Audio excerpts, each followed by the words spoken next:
ತಿಪಟೂರು ನಗರಸಭೆ ಕರ್ನಾಟಕದ ಪ್ರಸಿದ್ಧ ತೆಂಗಿನಕಾಯಿ ನಗರವೆಂದೇ ಗುರುತಿಸಿಕೊಂಡಿರುವ ತಿಪಟೂರು ಕೃಷಿ, ವ್ಯಾಪಾರ ಮತ್ತು ಕೈಗಾರಿಕೆಗಳ ಬೆಳವಣಿಗೆಯಿಂದ ವೇಗವಾಗಿ ಅಭಿವೃದ್ಧಿಯಾಗುತ್ತಿರುವ ಪ್ರಮುಖ ನಗರ.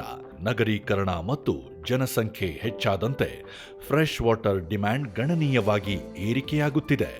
ಅಂತರ್ಜಲ ಮಟ್ಟದ ಕುಸಿತವು ಭವಿಷ್ಯದ ನೀರಿನ ಭದ್ರತೆಗೆ ಗಂಭೀರ ಸವಾಲಾಗಿ ಪರಿಣಮಿಸಿದೆ. ಕೇಂದ್ರ ಪುರಸ್ಕೃತ ಹಾಗೂ ರಾಜ್ಯ ಸರ್ಕಾರದ ಬೆಂಬಲದಿಂದ ಜಲ್ ಹಿ ಅಮೃತ್ ಯೋಜನೆ ತಿಪಟೂರು ನಗರಸಭೆಗೆ ಶಾಶ್ವತ ನೀರು ನಿರ್ವಹಣೆಯತ್ತ ಒಂದು ಮಹತ್ವದ ಅವಕಾಶ ಒದಗಿಸಿದೆ.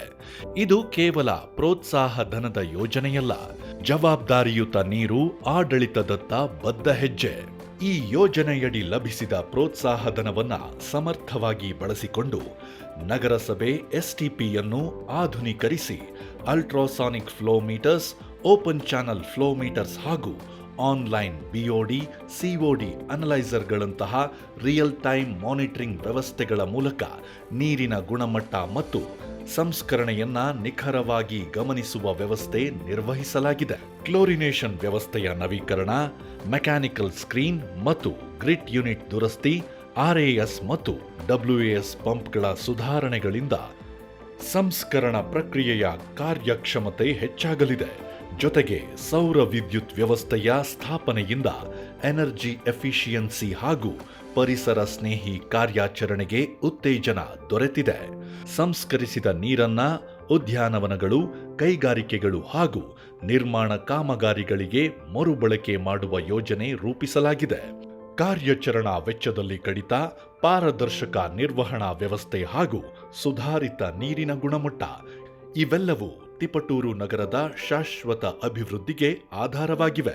ಜಲ್ ಹಿ ಅಮೃತ್ ಇದು ಕೇವಲ ಒಂದು ಯೋಜನೆಯಲ್ಲ, ಇದು ನಮ್ಮ ನಗರದ ನೀರು ಮತ್ತು ಪರಿಸರ ಸಂರಕ್ಷಣೆ ಹಾಗೂ ಭವಿಷ್ಯದ ಪೀಳಿಗೆಗಳಿಗೆ ಶಾಶ್ವತ ಹೂಡಿಕೆ. 6 MLD ಅಷ್ಟು ತ್ಯಾಜ್ಯ ನೀರನ್ನು ಇಲ್ಲಿ ಸಂಸ್ಕರಣೆಯಾದಂಥ ನೀರನ್ನು ನಾವು ಕೃಷಿ ಚಟುವಟಿಕೆಗೆ ನಾವು ಅದನ್ನು ಬಿಡುಗಡೆ ಮಾಡ್ತಾ ಇರ್ತೀವಿ. ನಮ್ಮ ತಿಪಟೂರು ನಗರಸಭೆ ದಿನೇ ದಿನೇ ಅಭಿವೃದ್ಧಿಯಾಗಿ ಬೆಳೀತಾ ಇರೋದ್ರಿಂದ ನಮ್ಮಲ್ಲಿ ಜನಸಂಖ್ಯೆ ಕೂಡ ಹೆಚ್ಚಾಗ್ತಾ ಇರೋದ್ರಿಂದ ನಮ್ಮಲ್ಲಿ ತ್ಯಾಜ್ಯ ನೀರು ಕೂಡ ಹೆಚ್ಚಾಗ್ತಾರಿಂದ ಈಗ ಪ್ರಸ್ತುತ 6 MLD ಇರುವುದರ ಜೊತೆಗೆ ಹೆಚ್ಚುವರಿಯಾಗಿ 3 MLD ಸಾಮರ್ಥ್ಯದ SBR ಘಟಕವನ್ನು ನಾವು ಸ್ಥಾಪನೆ ಮಾಡ್ತಾ ಇದ್ದೀವಿ. ಕರ್ನಾಟಕ ಸರ್ಕಾರದಿಂದ KMRP ಯೋಜನೆಯಡಿ 2 ಹಂತದಲ್ಲಿ ಒಳಚರಂಡಿ ವ್ಯವಸ್ಥೆಯನ್ನು ಮಾಡಲಾಗಿದೆ. ನಮ್ಮ ತಿಪಟೂರು ನಗರಸಭೆ ವ್ಯಾಪ್ತಿಯಲ್ಲಿ 144 ಕಿಲೋಮೀಟರ್ ಒಳಚರಂಡಿ ಸಂಪರ್ಕ ಜಾಲ, 5,500 ಒಳಚರಂಡಿ ಸಂಪರ್ಕಗಳು ಮತ್ತು 6 MLD ಒಂದು ಒಳಚರಂಡಿ ಏನು ತ್ಯಾಜ್ಯ ನೀರು ಸಂಸ್ಕರಣಾ ಘಟಕ ಇದೆ.